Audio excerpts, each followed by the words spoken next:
Okay, now we are officially recording. So I will share my screen with you guys. Today is going to be lesson 25, and we're going to talk about tolerancing, something near and dear to my heart. So if you'd like to follow along, you can follow along here on the slideshow. Okay, let me start off by saying, folks, that believe it or not, nothing is perfect in the world. Okay, not your parts, not anything. So as mechanical engineers, we have to tell our machine shop and tell our vendors, tell people that are doing things for us, what are the acceptable limits within our ideal range. Okay, so you may say, I want this piece of metal to be 12 inches long. Well, great.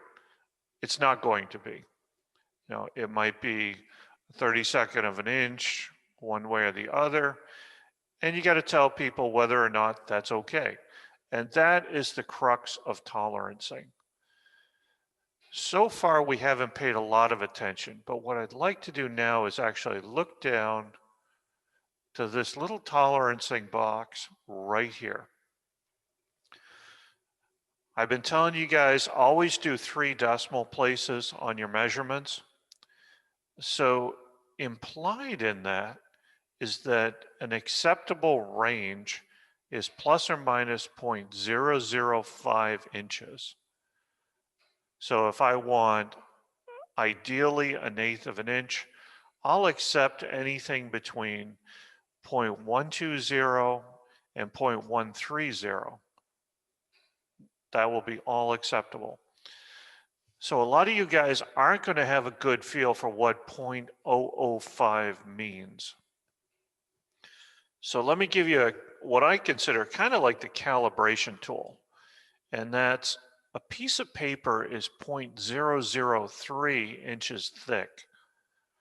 So if you just go along and you put 3 decimal place dimensions on everything, you're saying that you can be 2 sheets of paper-ish, one way or the other.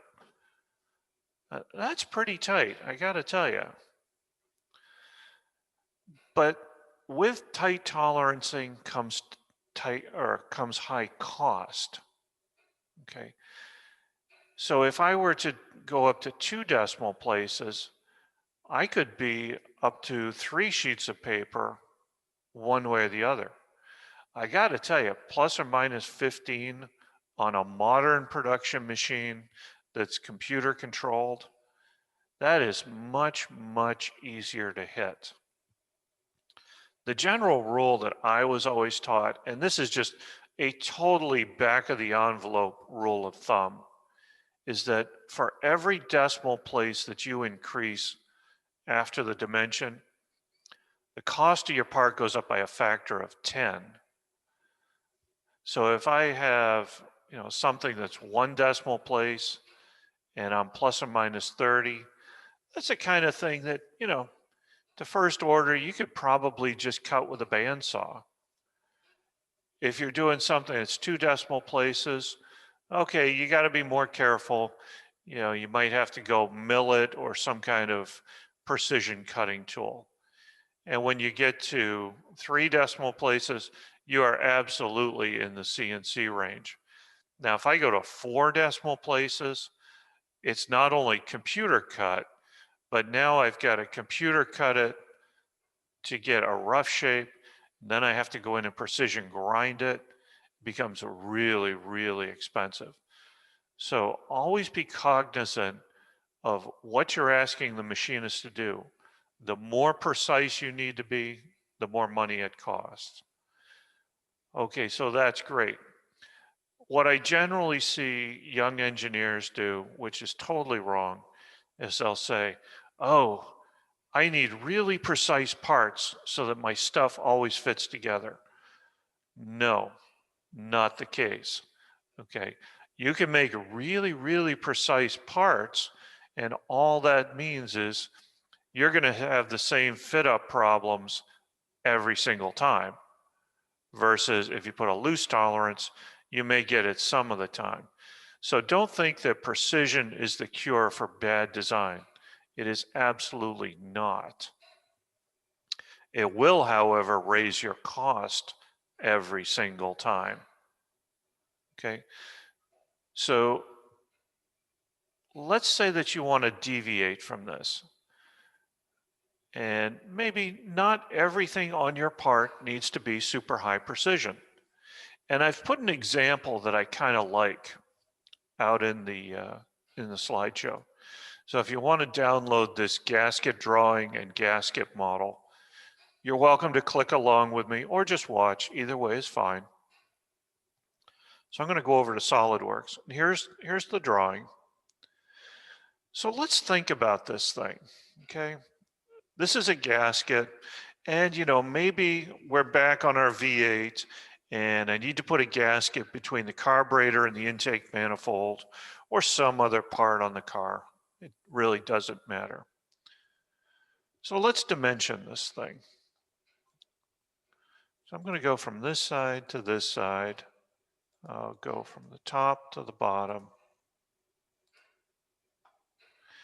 I saw a lot of you guys want to do this.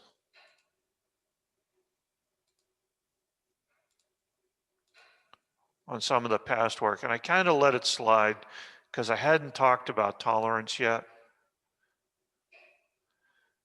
And then you would come over and you're coming off each edge. And I did tell you that you do want to dimension to a measured edge, something that you can actually find. But now we're going to talk about tolerance, and we're going to try to do this a little bit in a more rational way.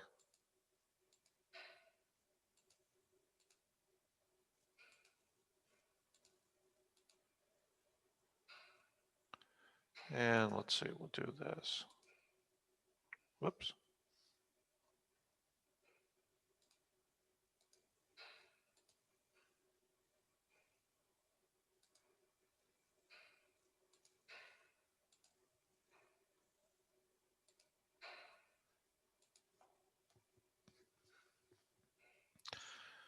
Okay, so we've got an outside dimension of 4 inches, and we're coming off each of the edges by 1/2 inch.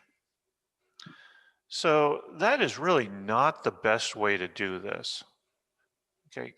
Because you got to think about, what do I really care about as I'm dimensioning?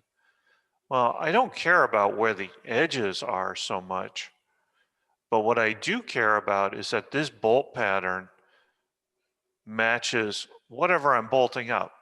Maybe it matches the hole in the carburetor, maybe it's matching the hole in the intake manifold. So this isn't telling a really good story. On top of the fact that this edge and this edge probably aren't contacting anything. So do I really need to be within 2 sheets of paper thickness on the overall width and the overall height? Nah, I probably don't. Anytime you have an edge out in free space, that's a really good time to loosen up your tolerances. Because by loosening up the tolerances, you're going to decrease the cost of the part, you're going to improve your scrap rates. So when they go to do quality checks on this, they're not throwing out as many. I will tell you a little story about when I was at Pratt & Whitney. We had this one aluminum part. It was 3 feet in diameter, and they were told to machine that aluminum part to less than the diameter of a sheet of paper, okay, in variation. And I kept looking at that going, what are you doing? So if the room warmed up, the part would grow more than the allowance. And I kept saying, guys, if you're not hitting the dimension you're supposed to hit, just turn the lights off and cool the room down. And they would throw out, dozens of these big, expensive aluminum forgings, all because the tolerance was too tight. So they were throwing away tens of thousands of dollars at a time. when they should have just loosened up the tolerance and they would have been just fine. Okay, so back to our gasket. So if you've got free edges that are just out in space, let's look at how we can loosen this up. So if I want to loosen up the tolerance, I can come over here to my tolerance and precision. And I could just go with this algorithm. I could say I'll go down to 1 decimal place and I'll allow it to be within plus or minus 30 thousandths of what's stated right here. So to do that, we'll go to tolerance and precision, and we'll just go down to 1 decimal place.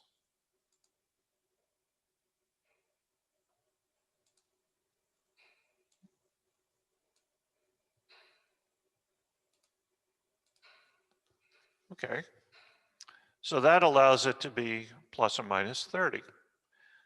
That is a whole lot easier to hit in an industrial world than plus or minus 5. But maybe, however, this thing's just out in space. Maybe I want to go even looser than that. Maybe I want to be really generous with my shop guys. So let's change this top one. We can do something called a limit. So maybe I want to allow them to go 60 thousandths over or 60 thousandths under. Oh, now my manufacturing guys are really going to love me. And we'll go back up to 3 decimal places. Okay, they're going to look at that and think, man, that is awesome. I can hit that with a common pair of scissors. Actually, you would die cut a gasket, but okay. So this is really, really easy to hit, and you're going to have a very low scrap rate. And, it may not affect the function of the machine, so that would be great. This is another way that we can do it. So instead of saying, here's the biggest and the smallest you can be,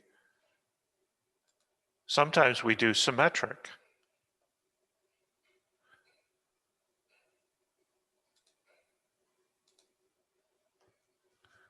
Okay, so we would actually say 4 inches plus or minus 60 thousandths of an inch. Another good way to do it. Notice that generally what we're doing though is we put our ideal dimension and then we put however much you can vary. Okay, there are times when you may want to put a target and you want to have something that's not plus or minus that. It's very, very rare, but you can do it. I almost never have process targets that are not in the center, but you could do it. So, maybe if I want to say, well, I can be up to 30 over and 60 under. Rare. I would discourage that, but it can be done. Maybe this is out in space, but there's just a little bit of room over here, and something like that. Okay, so that's actually 2 types of different tolerancing schemes for establishing the maximum and minimum size of a dimension. So let's put this one back. We'll put it back at symmetric. And we'll put this back at 60. And we'll do the same thing for this one.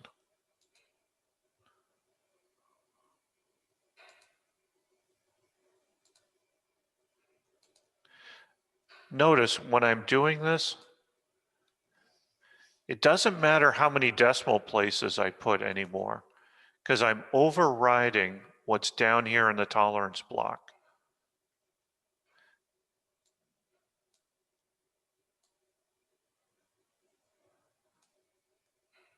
Okay, so I've got this nice wide allowance.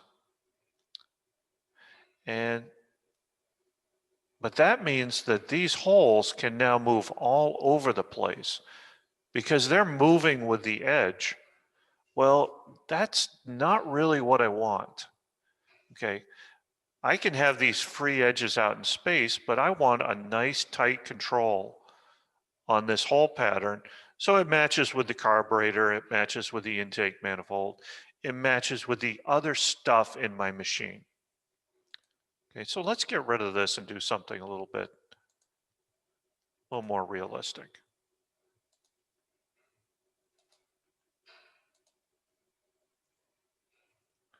Okay, so the first hole, I'm going to measure off the edge, and I'm going to use this as kind of like an origin. And then I'm going to come in, and I'm going to more tightly control the spacing of the bolt holes.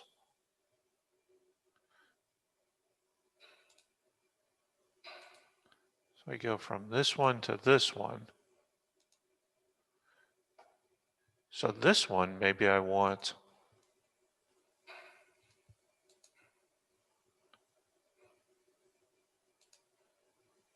do a symmetric.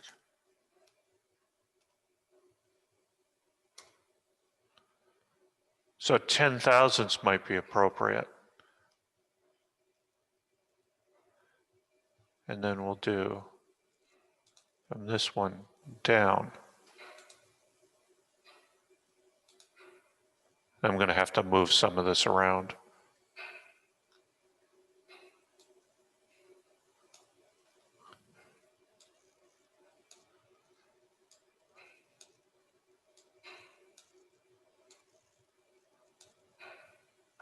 And we'll make this one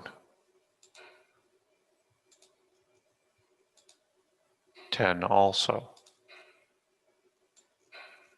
Come on, stop jumping around.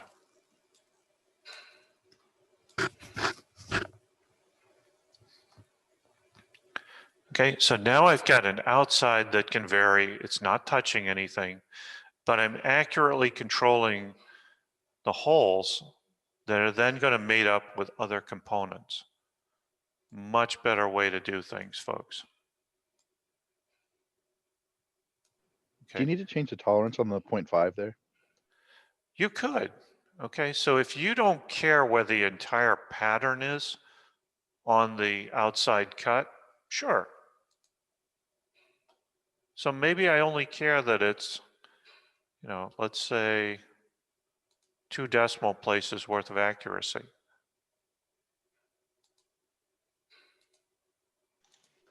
So you don't have to dimension that final hole because it's kind of obvious that they're all in the line. You're talking the big center hole? No, the one in the bottom right. Like it's with the other ones. So that one, really the way you would do that, you should put a center line pattern. Oops, sorry, center mark pattern.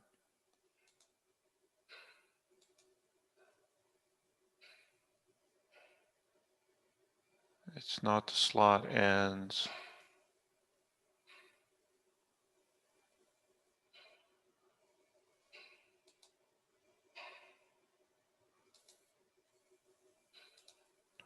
All right, let's just do it this way. We'll sketch it on the sheet.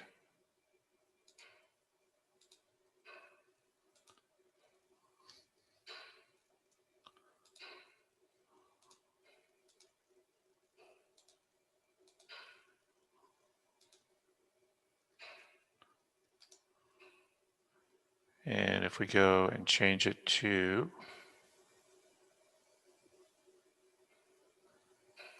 I need to change that to a phantom line. And I may have to owe you guys that one. But this is the way you would actually say these are all in line.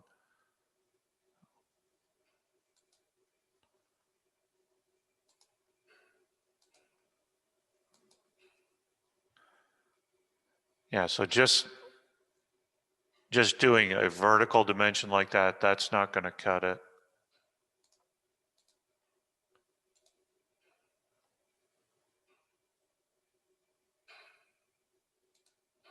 Let's let's do the linear center mark. There we go.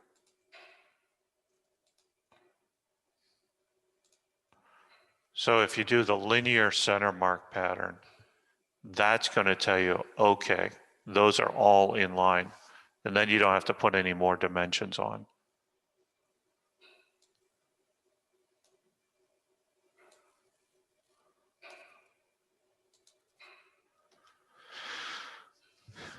Okay, so I've got a nice loose sizing. My pattern can move all around on the face. However, the holes are accurately placed relative to each other. Okay, and that's the important thing. Okay, and then probably this 2.0 going from the outside, that probably doesn't make as much sense as making sure the center flow hole lines up with the bolt pattern. So then what you may want to do, this would actually make more sense.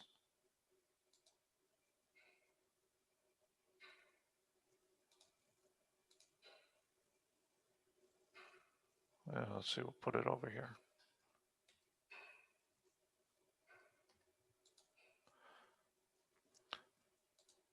So when it comes to drafting, folks, I want you to understand that you're really telling a story about what's important to you.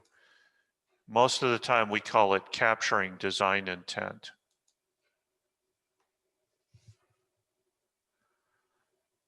So if I were going to send this gasket part to a manufacturing house, this is probably what I would send, something like this. Okay, and typically, you know, they're going to laser cut something like this or die cut it. And a lot of times you're going to get something much more accurate than what's on the print piece to piece, but that's okay. So you've given them a very wide margin, a wide target to hit, and then you're guaranteed to almost always get what you want. Okay, does that make sense, folks? I hear silence. Maybe you guys haven't had enough coffee yet.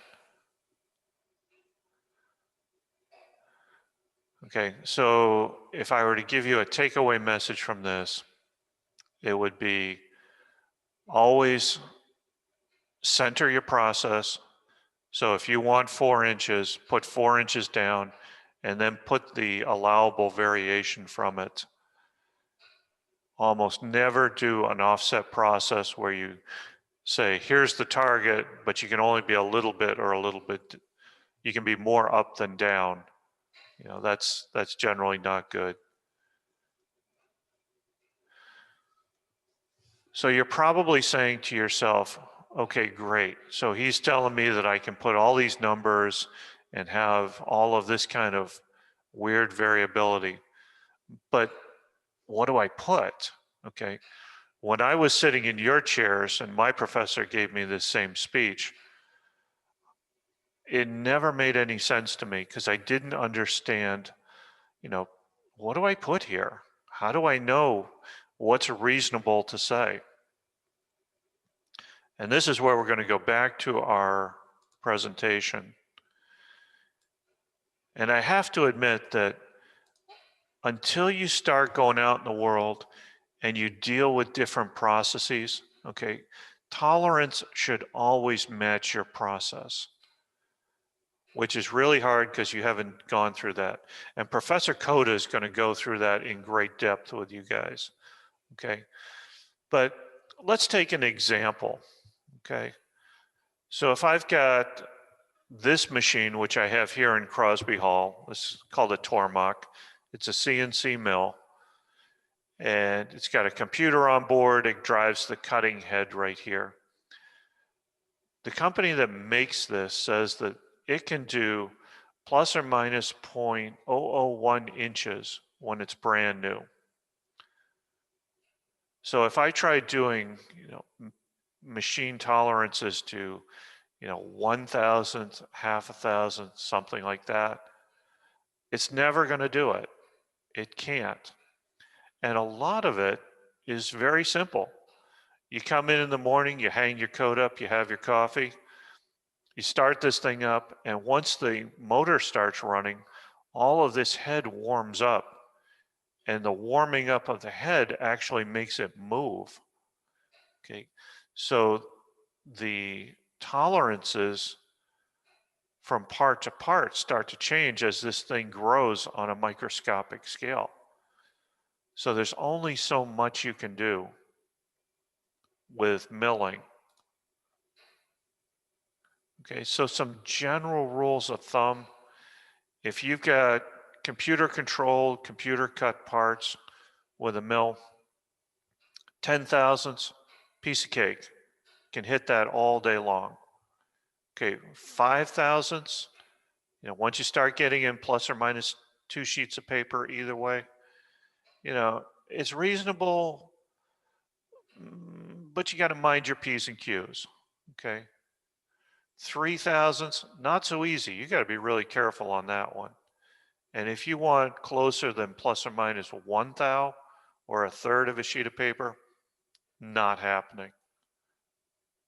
Okay, you can cut it a little bit oversized, but then you're going to get into some kind of a grinding process or hand lapping. Things get really, really expensive when you start going under plus or minus 1. Okay, and then there's things like laser cut sheet metal. You can do plus or minus 3 sheets of paper either way. So if you're laser cutting, I don't know, a frame rail for a Jeep or something like that, 10 is just fine. As you do get thicker, you got to have a little bit more allowance, but again, that's a process specific thing. Okay, if you do something like CNC plasma cutting, computer controlled torch cutting, about plus or minus 30 thousandths, that's the best you're going to do. And it's highly dependent upon whatever material you're cutting, your feed rate, whether you're using oxygen, all kinds of stuff. But there are plenty of times where plus or minus 30 is just fine. If I'm making the arm for a backhoe, plus or minus 30 is fine. Okay, drilled holes. So if I go out in my shop and I grab, say, a 1/2 inch drill bit, I am never, ever going to get a 1/2 inch hole out of that. I could be about 3 thousandths over, 3 thousandths under, but I'm never going to get a 1/2 thousandth. And it varies with how sharp the drill bit is. You'll find that when you're drilling with a brand new razor sharp drill bit, you get nice little bitty holes. As the drill bit gets duller and duller, you start tearing the material. It doesn't cleave nice and cleanly. And you end up with getting bigger and bigger holes as you start to drill with a duller bit. Okay. Another thing, I get students that come over here all the time and they say, oh, I need to drill a hole and then press a pin in it. No, never going to happen. Plus or minus 3, you'll either not get the pin in or it's going to fall right through. And generally it's fall right through because drilled holes are almost always larger than target. Okay. And then lastly, drilled and reamed.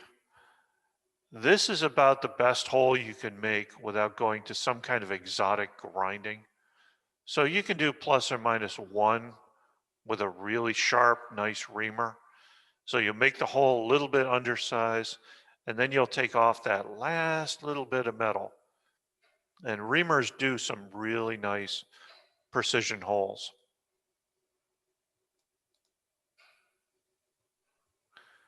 Okay, and then we'll just cover this one, lost wax casting. Some of you guys may not have any idea what casting's all about. Casting is basically where you take and create a mold and you pour molten metal in it. It's really good for doing exotic shapes. So as an example, everything in a jet engine is pretty much lost wax cast.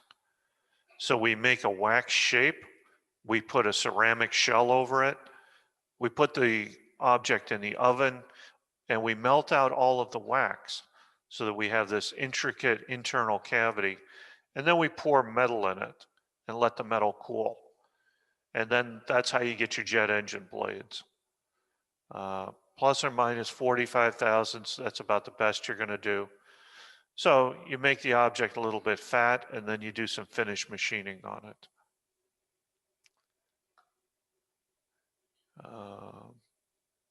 So again, if I could stress anything to you guys, it's whenever you have a surface that doesn't touch anything else, open up that allowable tolerance. Okay, it will really help you with the cost of your parts.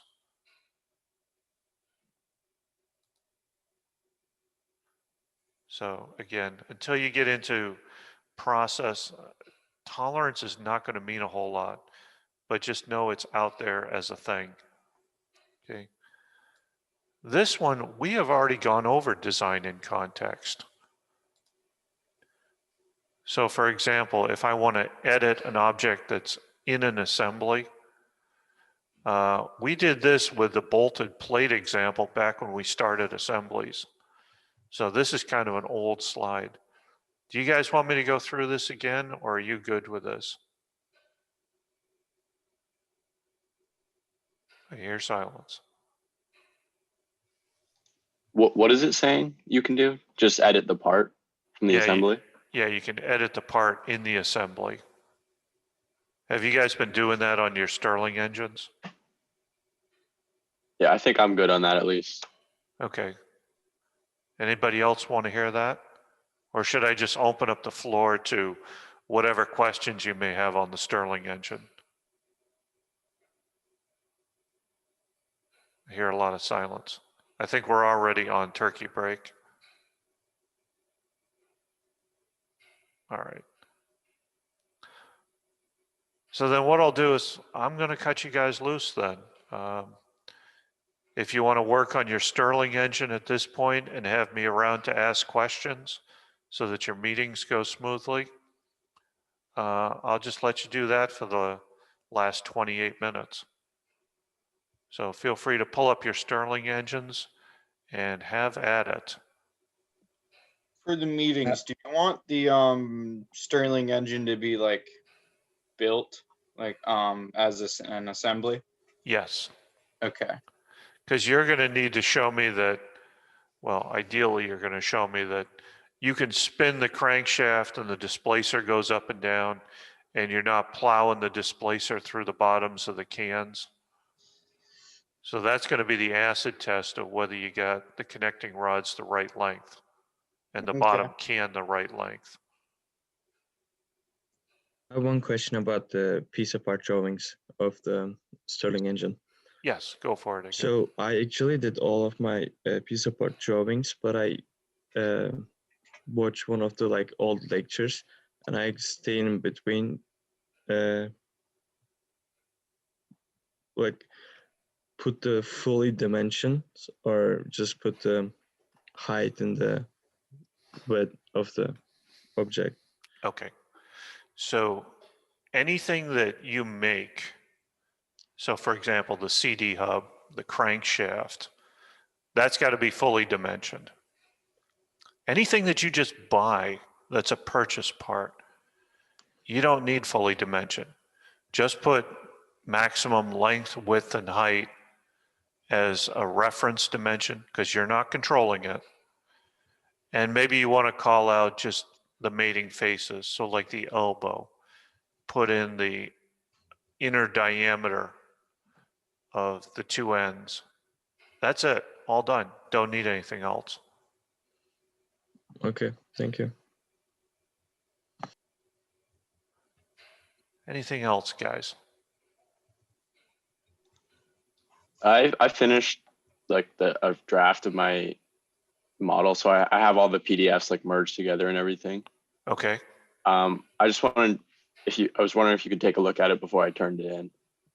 Sure, I know absolutely. you're, okay, so Yeah. I'll email you a copy. Okay, yeah, that's all good. What's the due date for the final project? It's going to be the last class period. Okay. So generally what I do is the last class period is our go run your engine class. So in a normal year, I have everybody pile into Crosby Hall. We all go over to the welding booth and we light up our engines on the welding table and just see how many we can get to run. That day, you should have everything turned in, done, good to go. And the PDF should be in MEE 120 section 3. Okay, and again, guys, a bunch of people have asked me, are we turning in the models? Are we turning in the drawings? You're not turning any SolidWorks files into me. All I want to see for your final project is one 30-something page PDF. Okay, you are never going to turn in your SolidWorks files. And I want to see the top level model, so the whole engine. Then I want to see all the subassemblies. Then I want to see all the piece parts, you know, crankshaft, elbow, including all the stuff that you just buy. So like the Coke can as it comes from Walmart, that should be in the back of the package somewhere.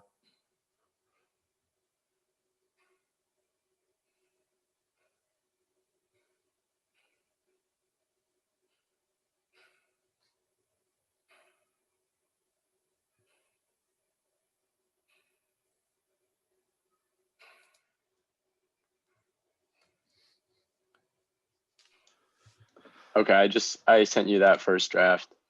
Okay, that's Um, cool. I just realized as you were talking that I didn't put just the pure Coke cannon, but I'll add that in later. Okay, yeah, that's all good. So Okay, thanks. I'll do what I usually do. I'll just blast right down through it and comment page by page. Sure, thanks.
And a final assembly, do you mind if we will have some colors on our parts, like a balloon or elbow? I'm not sure what you mean, Ege. Like add a color render on our parts, so we have some color on the balloon other than just like a gray look. Show me what you mean. I can't picture that. Okay, can I share screen? Yep, let me stop the sharing and there you go. It's all yours.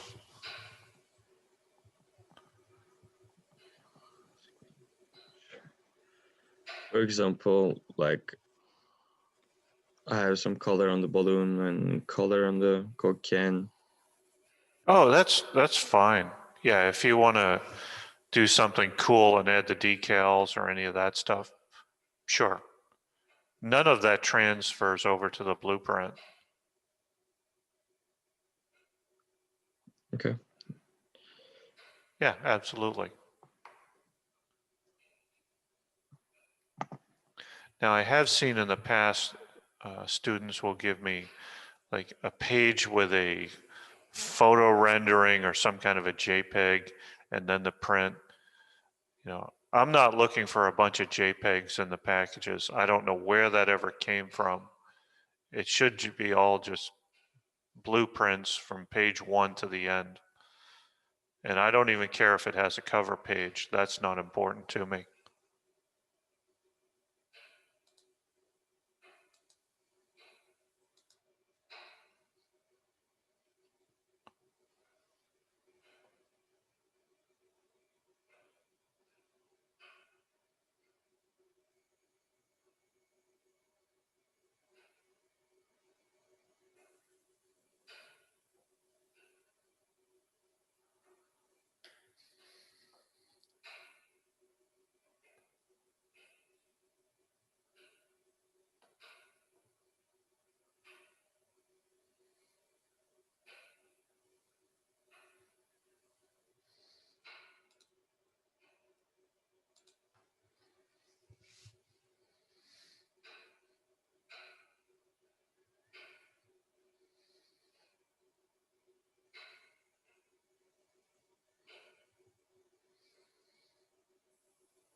Can I share my screen real quick?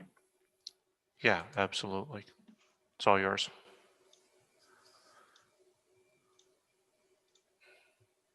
So that's all you would need for that Coke can, right? Yeah, absolutely. Okay. That's fine. Hidden lines are turned on. I like the lettering job. That's pretty good. Thanks. All right.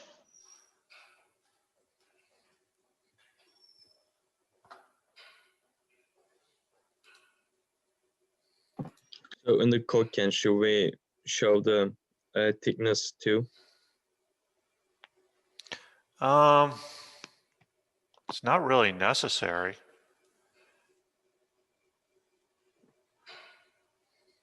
I mean, so if you wanted to do it, you'd have to put in a section view so you could see inside the thing. And then you'd have to do a call out and it would have to be reference. I mean, personally, I Oh. wouldn't bother, but if you feel it's important information, yeah, go ahead. Okay, but we don't have to do it, right? No, no. I thought Sam's drawing was quite good, where he's got just a front view and a top view, because you got to have more than one view to show the geometry. So if he had just shown the front view, that could be a rectangular object going into the depth of the screen. By showing the top view, he showed me, okay, it's got this particular profile and it's round. And that's all you really need. So for our 2 Coke cans that we modified, you Yes, said we're not doing like the 3-page drawing for those, right? correct. Okay. Yeah.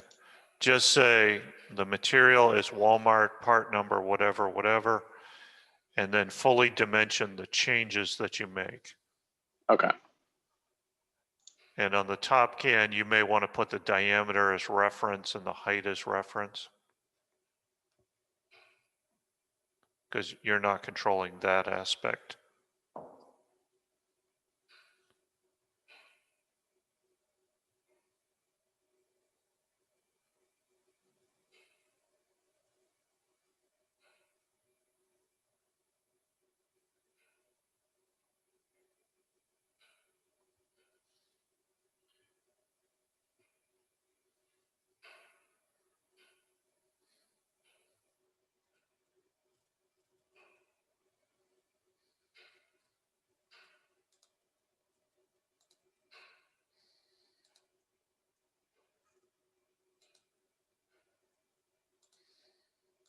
Do you want us to do any tolerancing on the Coke can model?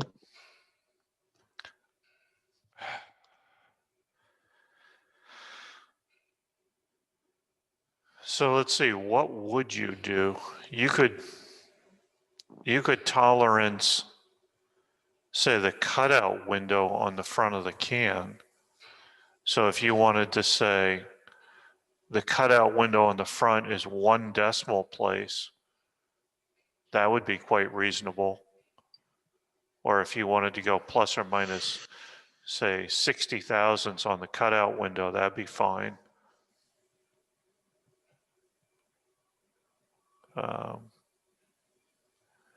The crankshaft holes. So the crankshaft wire is a 1/16 of an inch in diameter. And when you go and put the crank in, you know, maybe that hole is going to be 0.001 to 3 larger, something like that.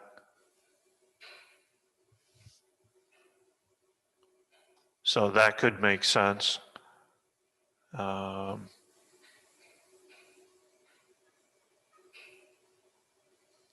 But the rest of it, I mean, the bottom can, so you could have, you know, you might have a 1 decimal place on the bottom can for the height, because, you know, you don't really need it super tightly accurate if you're just going to cut it with a pair of scissors.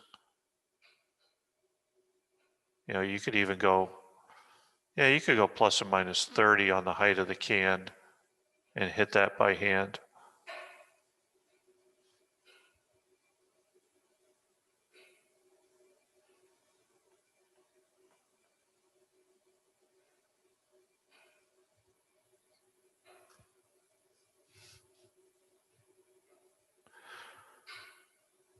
But I wouldn't get real crazy with the tolerancing thing,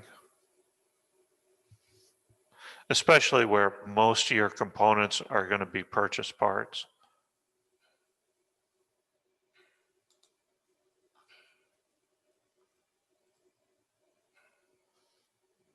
Also, can you go through having the PDF file of the blueprints? Sure. So let's say I want to take the print that I have on the screen and make it into a PDF. So I get everything ready. I make sure I don't have a sheet 2 if I'm not using it, get it exactly the way I want it. And then you just say File, Save As. I'm going to choose PDF, right there. I'll put it on the desktop and hit Save. So now, once it's done, there we go. Once you get all of your PDFs made, I would encourage you to either put them on a flash drive and come on over to Crosby, or if you don't have access to Crosby because you're away for Thanksgiving, or you know we're remote, there's a couple of websites that will let you do PDF merging. And I promised a couple people I would go find out which ones those are. Generally, the students have always just Googled and found it, and there was never an issue.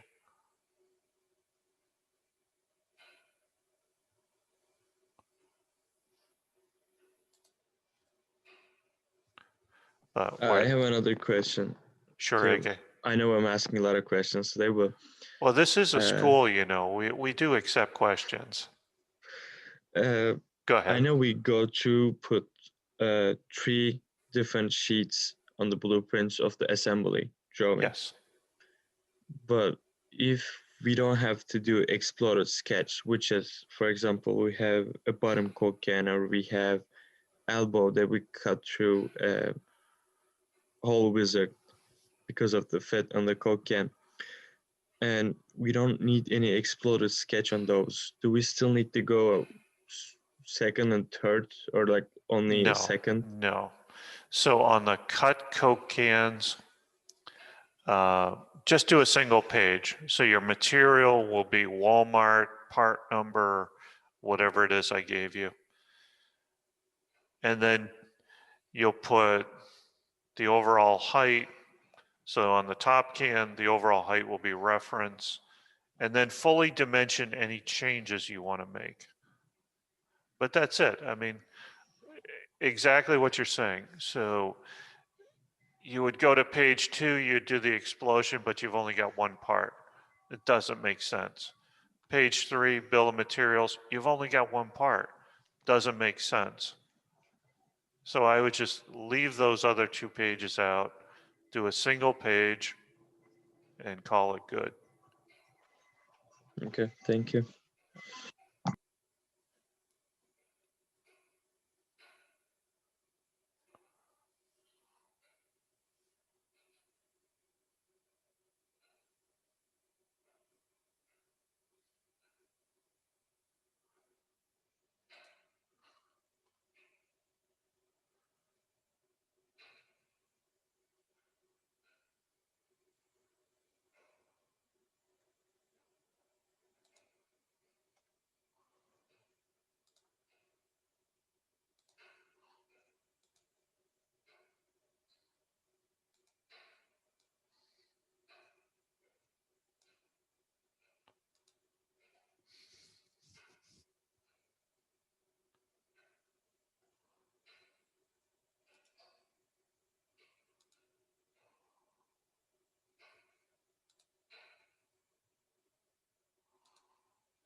Okay, so we're at 8:54, folks. If you need to take off for another class, feel free. I'll hang out here until 9, answer any questions you may have.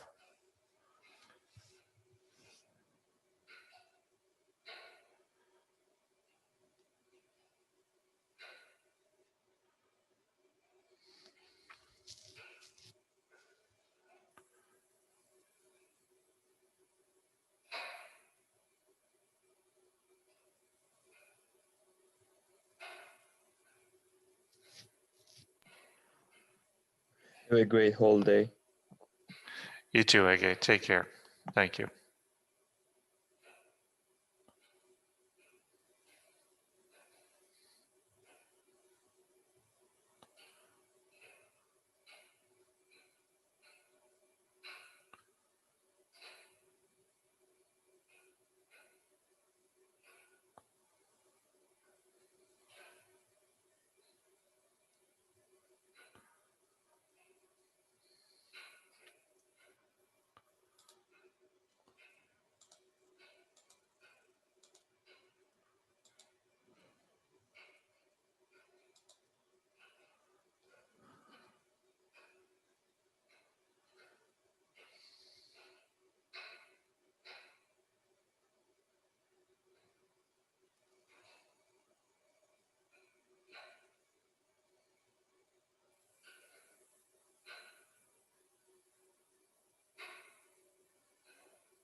Okay, folks, if there are no more questions, I'm going to wrap up the video.